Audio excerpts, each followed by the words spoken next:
Good morning, myself and guys. Right now it is 7:08. Sorry, 9:08, and it's another shadowing video again. This video is from TED Talk, and today we're gonna learn about why we love.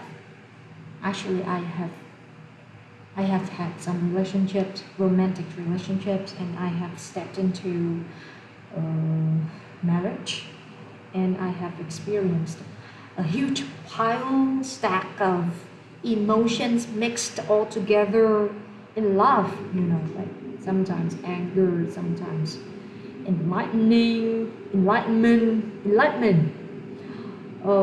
frustration,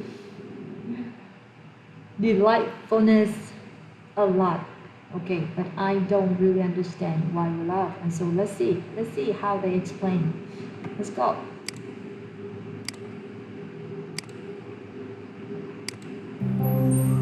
Why do we love? A philosophical inquiry. Romantic love. Beautiful and intoxicating, heartbreaking and soul-crushing, often all at the same time. Why do we choose to put ourselves through its emotional ringer? Does love make our lives meaningful, or is it an escape from our loneliness and suffering? Is love a disguise for our sexual desire, or a trick of biology to make us procreate? Is it all we need? Do we need it at all? If romantic love has a purpose, neither science nor psychology has discovered it yet. But over the course of history, some of our most respected philosophers have put forward some intriguing theories. Love makes us whole again. The ancient Greek philosopher Plato explored the idea that we love in order to become complete. In his Symposium, he wrote about a dinner party at which Aristophanes, a comic playwright, regales the guests with the following story. Humans were once creatures with 4 arms, 4 legs, and 2 faces. One day they angered the gods, and Zeus sliced them all in 2. Since then, every person has been missing half of him or herself. Love is the longing to find a soulmate who will make us feel whole again. Or at least that's what Plato believed a drunken comedian would say at a party. Love tricks us into having babies. Much later, German philosopher Arthur Schopenhauer maintained that love, based in sexual desire, was a voluptuous illusion. He suggested that we love because our desires lead us to believe that another person will make us happy, but we are sorely mistaken. Nature is tricking us into procreating, and the loving fusion we seek is consummated in our children. When our sexual desires are satisfied, we are thrown back into our tormented existences, and we succeed only in maintaining the species and perpetuating the cycle of human drudgery. Sounds like somebody needs a hug. Love is escape from our loneliness. According to the Nobel Prize-winning British philosopher Bertrand Russell, we love in order to quench our physical and psychological desires.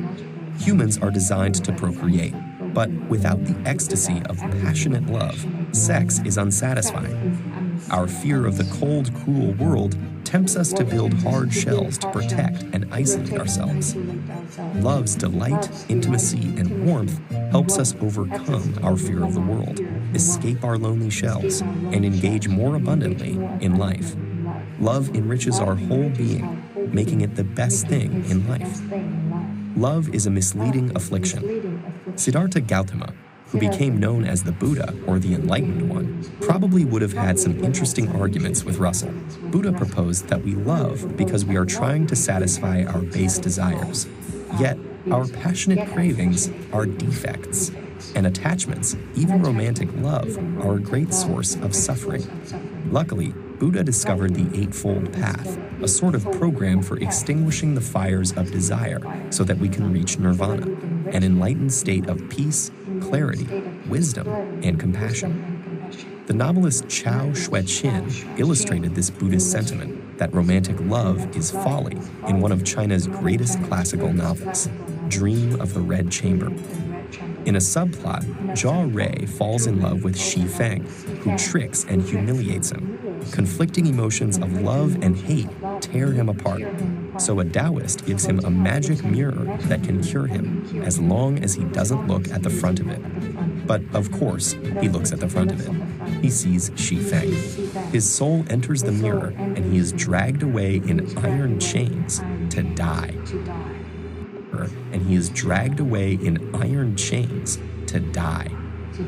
Not all Buddhists think this way about romantic and erotic love, but the moral of this story is that such attachments spell tragedy and should, along with magic mirrors, be avoided. Love lets us reach beyond ourselves. Let's end on a slightly more positive note. The French philosopher Simone de Beauvoir proposed that love is the desire to integrate with another, and that it infuses our lives with meaning. However, she was less concerned with why we love and more interested in how we can love better. She saw that the problem with traditional romantic love is it can be so captivating that we are tempted to make it our only reason for being. Yet dependence on another to justify our existence easily leads to boredom and power games. To avoid this trap, Beauvoir advised loving authentically, which is more like a great friendship.